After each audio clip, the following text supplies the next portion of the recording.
Masterizer.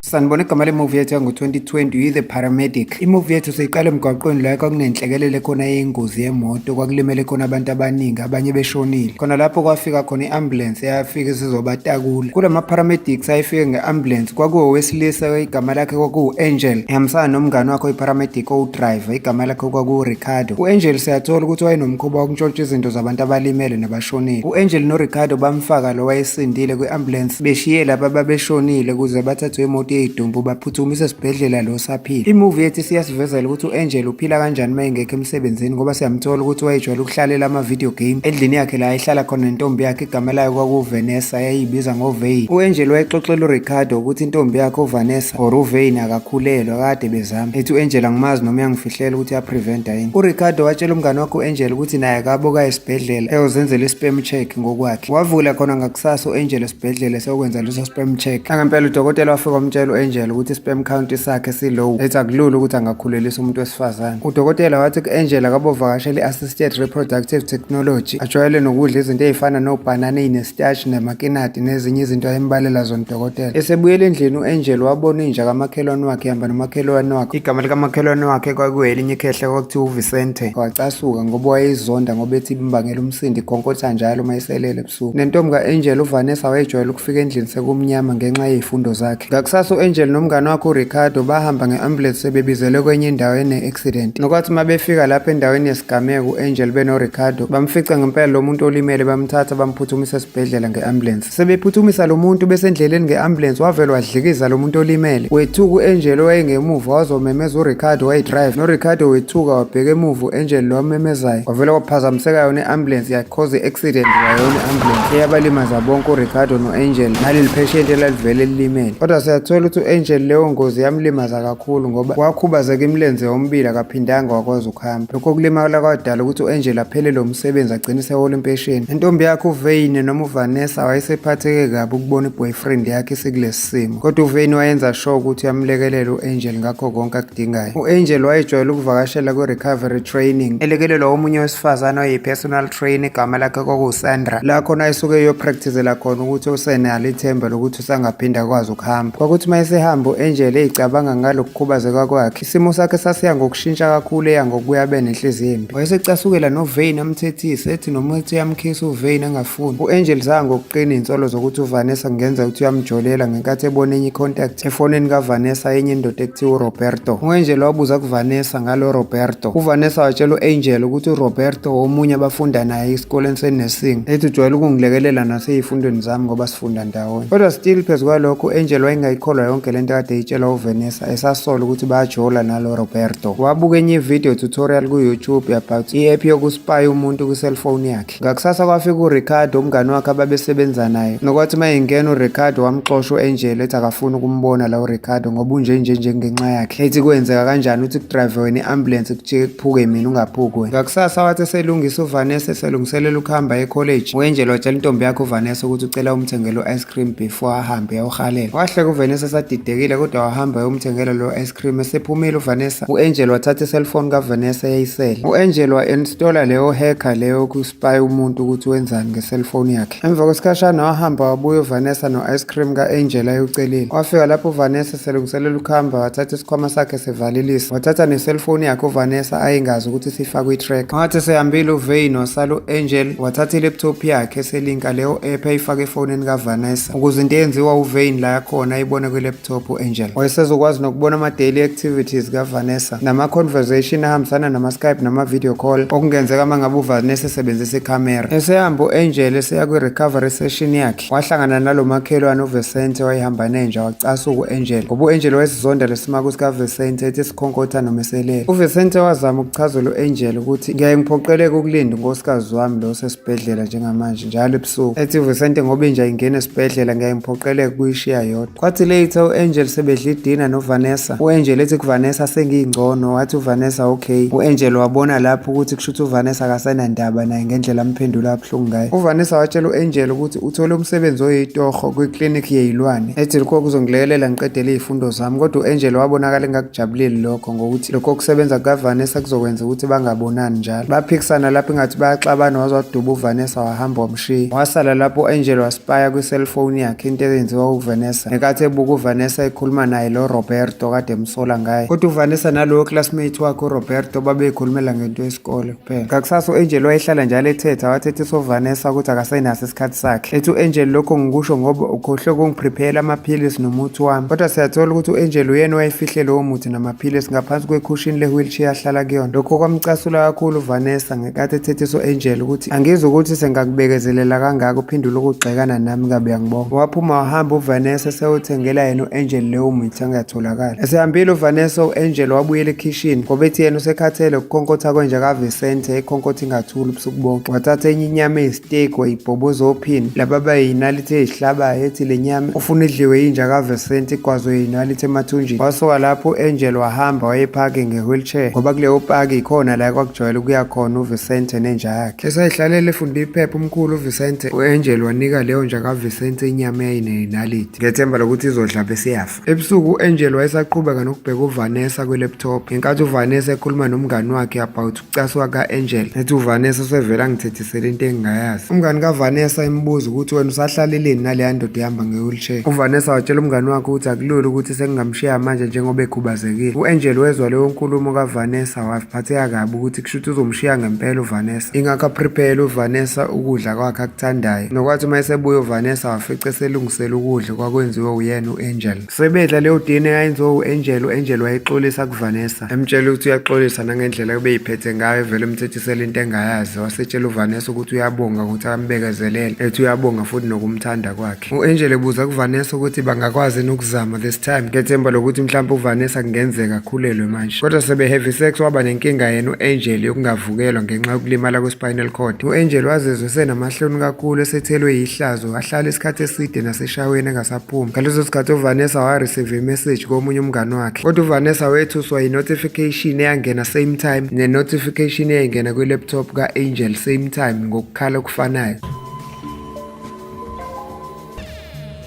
uVanessa wangena lapha erumini ka-Angel wa-check i-laptop ka-Angel. uVanessa wayethuswa ukubona ukuthi i-boyfriend yakhe u-Angel use-install i-application yokuspy i-cellphone yakhe. u-Angel ubemtracker sonke lesikhathi. Wacasa uVanessa wazizwa engasaphephile ngokuhlala no-Angel, wapakisha iy'mpahla zakhe wayivulayisha esikhwameni wahamba. u-Angel wayesengena eshaweni isikhathi eside, wathi uma ephuma wethuswa ukubona ukuthi uVanessa useyibonile into akade yenza u-Angel, wapakisha iy'mpahla zakhe wahamba. Kwahamba izinsuku sehlala yedwa u-Angel, esahamba uVanessa kwaze kwasha uDisemba njengoba sembona u-Angel ngey'nsuku kaChristmas eya kwenye imall ehamba nge-wheelchair. Esazenzela yedwa izinto engasekho uVanessa wayemlekelela. Esaqhubeka nokuvakashela lawo ma-recovery session elekelelwa yilo wesifazane owayemjimisa ekuthiwa uSandra igama lakhe. Emva kwey'nyanga sekwahamba uVanessa wazizwa seba nesizungu kakhulu u-Angel sokuba lonely. Ngobunye ubusuku u-Angel warequesta kwi-taxi cab wahamba eseya la ekusebenzela khona uVanessa ukuyombheka ukuthi usephila empilweni. u-Angel akasondelanga, wayembukela kude ngey'popolo nokuyilapha anothisa khona ukuthi kukhona umuntu wayezomlanda ngesithuthuthu. Kodwa kwamthusa kakhulu u-Angel ukubona ukuthi lowo muntu kwakuwumngani wakhe uRicardo. Watshela udriver waleyo taxi cab ukuthi akalandele leso sithuthuthu, yasilandela ngempela imoto. u-Angel waphatheka kabi kakhulu mayebona ukuthi uRicardo noVanessa bangena kwesinye isitolo sey'ngane. u-Angel wabona lapho ukuthi uVanessa usekhulelwe ingane kaRicardo. Wabuyela emzini wakhe u-Angel wayecasukile, akwangalaleka, waphindela esibhedlela laba besebenzela khona benoRicardo beyama-paramedic. Wacela omunye umngane wakhe ababesebenza naye ukuthi amthengele umjovo oyingozi noma i-morphine noma i-anesthetic kule laboratory ayisebenzela khona u-Angel. Eseyithengile leyo mjovo eyingozi uRicardo wahamba esewulinda uVanessa la emazi khona ukuthi uzohamba adlule khona. u-Angel wathi mayebona uVanessa wamlandela ngenkathi u-Angel ememeza uVanessa. uVanessa wathi mayebona u-Angel akangakujabulela ukumbona kwakhe ukuthi uhambe wazozofika la. uVanessa wathi ku-Angel angifuni ukukhuluma nawe, wahamba uVanessa. Wathi u-Angel kuVanessa kodwa bengizovalelisa, wabuyela emuva u-Angel. uVanessa wazizwa emdabukelo u-Angel wavuma ukuhambisana naye, wamthembisa nokumphelezela aze awombeka endlini yakhe. Bahamba baze bafika endlini ka-Angel ngenkathi uVanessa sethi uyajika, wathi u-Angel akangene ngaphakathi khona ezosala esethatha nepassport yakhe ayeyishiye la ekhaya. Bangena bobabili ngaphakathi ngesikhathi uVane esethi uyothatha ipassport la ayeyishiye khona. u-Angel wamcathamela ngemuva wamjova ngomjovo we-anesthetic.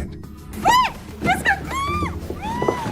Lowo mjovo ayemjove ngawo wakwazi ukumqulekisa uVanessa. uVanessa wathi uma ephaphama wathola ukuthi useboshwe izandla, wavalwa nomlomo ukuthi angakwazi ukumemeza. u-Angel wadlala umusic eradiweni wavulela kakhulu ivolume. u-Angel wathatha iselfoni kaVanessa waphuma nayo ngaphandle kwendlu. Esengaphandle u-Angel wafica ukuthi kwifoni kaVanessa kunemeseji eqhamuka kuRicardo wayembuza ukuthi uphi. u-Angel waresponda kuRicardo as if kuyimeseji eqhamuka from uVanessa ethi akahlukane naye, ethi yayivele wrong lento ababeyenza bayiyeke, ethi futhi ngeke ngisaqhubeka ukukhulelwa lesi sisi sakho ngizosikhipha ngoba le ngane angiyidingi. Waqeda ukubhala lokho u-Angel wajikijela iselfoni kaVanessa emfuleni. Waqeda ukwenza lokho u-Angel wabuyela endlini yakhe la athumbele khona uVanessa. u-Angel wafika wacisha leyo radio ekhala kakhulu kade ishiya idlala, wahamba wayosusa le ndwangu ayivale ngayo umlomo kaVanessa wamkhipha necotton wool ayemfake yona emlonyeni. uVanessa wayesasaba wavele waskrima kakhulu ecela usizo. u-Angel wamphuthuma wamvala umlomo futhi waphinda wamjova ngomjovo we-anesthetic. Kwathi ebuya kuleyo recovery session yemlenze yakhe u-Angel wahlangana noRicardo. uRicardo wabuza ku-Angel ukuthi akambonanga ngani uVanessa. u-Angel wapretenda sengathi akazi ukuthi uRicardo benoVanessa bayajola. Watshela uRicardo ukuthi kade agcina ukubona uVanessa. Ngaphakathi endlini wagcina ephapheme uveni kodwa wethu sokubona ukuthi akasaboshiwe izandla nomlomo. uVanessa wathi lapho sethi uyaqala uyabaleka wathola ukuthi imlenze yakhe ayisanyakazi ngoba uRicardo wayeseyijove nge-epidural fluid, ukumjovo ukukhubaza imlenze yakho for isikhashana esingango-12 hours ungakwazi ukuhamba. uVanessa wayibona ukuthi naye usekhubazekile akasakwazi ukuhamba, akafunanga ukuhlala lapha endlini, wayesazama ngayo yonke indlela ukubaleka, kanti uzothi uyafika emnyango wafica ukuthi ukhiyiwe.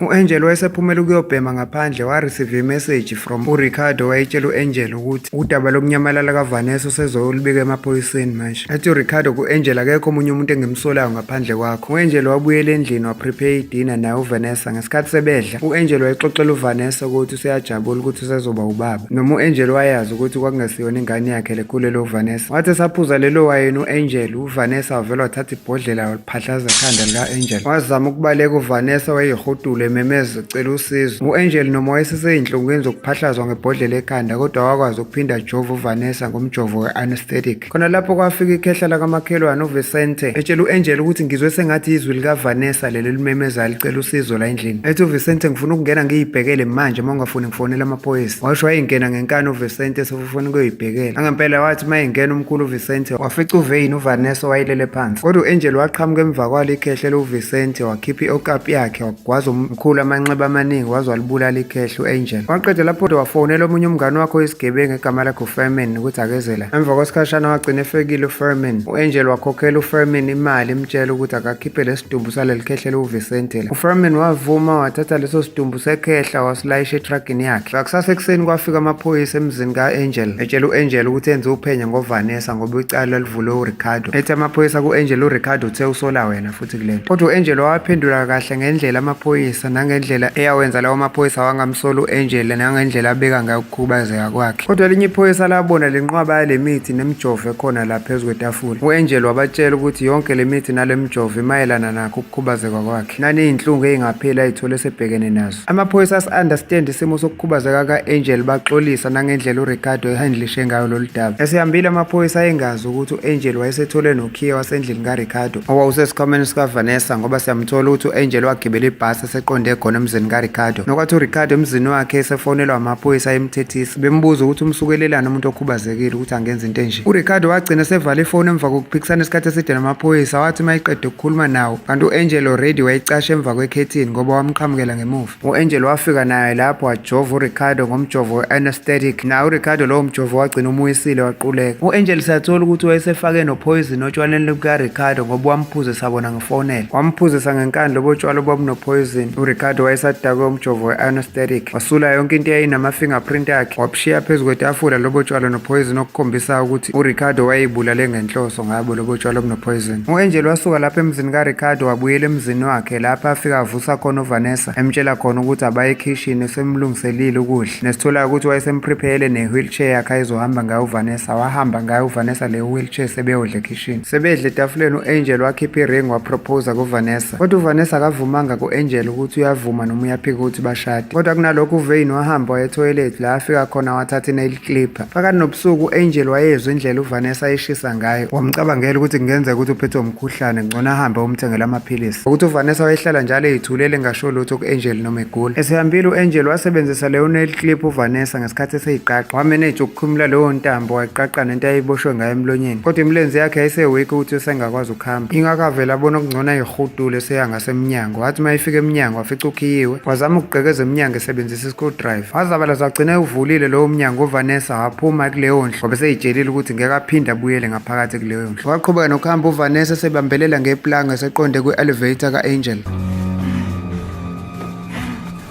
Kodwa ngebhadi uAngel wayesebuya khona ePharmacy. uVanessa wazama ukubalekela uAngel wayesemjaha nge-wheelchair. uVanessa wabona kungcono ayihudulele itebhisi ngoba wayengeke akwazi ukwehla itebhisini nge-wheelchair uAngel. Bajahana lapho behuduleka phansi waze wafika uAngel wakwazi ukugxavuna umlenze kaVanessa. Kodwa naye uVanessa wayengayibekile phansi ngoba wayezama ukususa uAngel angambambi. Baqhubeka bezabalazisana kanjalo kanti uAngel uzozabe sengozini yokulengela kwestairs. Nesithola ukuthi uVanessa wayehambe naso le-screwdriver kade egqekeze ngasemnyango. Wasikipha leso screwdriver uVanessa wagwaza ngaso uAngel ephindaphinda. Wamgwaza waze wadedeleka sewela phansi uAngel kwi-ground floor. Ekugcineni imovie sishiftele esibhedlela siyathola ukuthi uAngel wayesaphila. Kodwa manje wayesekhubazeke kakhulu ngaphezu kokukhubazeka kade nakho. Ngoba yayingasekho iphathi yomzimba wakhe yayisakwazi ukunyakaza. Kwafika unesi wesilisa owayehambisana nomunye umuntu wesifazane owathi uyi-girlfriend ka-Angel. Nesithola ukuthi lowo muntu wesifazane kwakuyilo ekade emthumbile before. OkwakuVanessa ngoba wasondela eduze kwendlebe ka-Angel wamtshela ukuthi sekuyimina sengizonakelela impilo yakho kusukela manje. Siyambona uVanessa esephusha i-wheelchair ka-Angel. Wawumbona ngisho ebusweni uVanessa ukuthi ngoba wawungathi uyasho ngenhliziyo uVanessa ukuthi into engisawukwenza yona Angel mfana wami iziyokhala boy manje. Siyayibeka lapha namhlanje ungaphuthelwa imuvi elandela esoyi-uploada ngekudala. Siyabonga ngokubukela iSterizer TV. Ukhumbule ukusubscribe nokucindezela ulike kanye nebell ye-notification ukuze ungaphuthelwa imuvi elandelayo kukuzayo la kuSterizer TV.